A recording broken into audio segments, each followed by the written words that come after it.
অবৈধ বালিবাজারের বিরুদ্ধে এবার পুনরায় মাঠে নামল ইডি। বৃহস্পতিবার ভোরে পশ্চিমবঙ্গে গোপীবল্লভপুর, লালগড় এবং আসানসোলে তল্লাশি চালায় ইডি। আসানসোলের মুরগাশোল অবস্থিত মনীষ বাগুড়িয়ার বাড়িতে ইডির 40 জনের একটি টিম তল্লাশি অভিযানে নামে। সঙ্গে ছিল কেন্দ্রীয় বাহিনীর জওয়ানরাও। এছাড়াও পশ্চিমবঙ্গের গোপীবল্লভপুর ও লালগড় সহ 7 জায়গায় চলছে ইডির অভিযান। রানীগঞ্জ শহরের এনএসবি রোডে অবস্থিত সুসজ্জিত এবং মনোরম পরিবেশে অতিথিদের পরিষেবার জন্য তৈরি অতিথি in hotel and restaurant. Hotel অতিথি ইন পরিষেবায় থাকছে অত্যাধুনিক সুবিধাযুক্ত এসি রুম।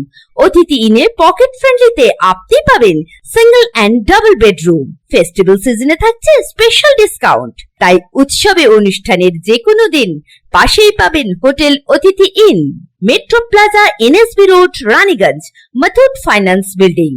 যোগাযোগ করুন এই নাম্বারে 7872933666 এবং 9434133666।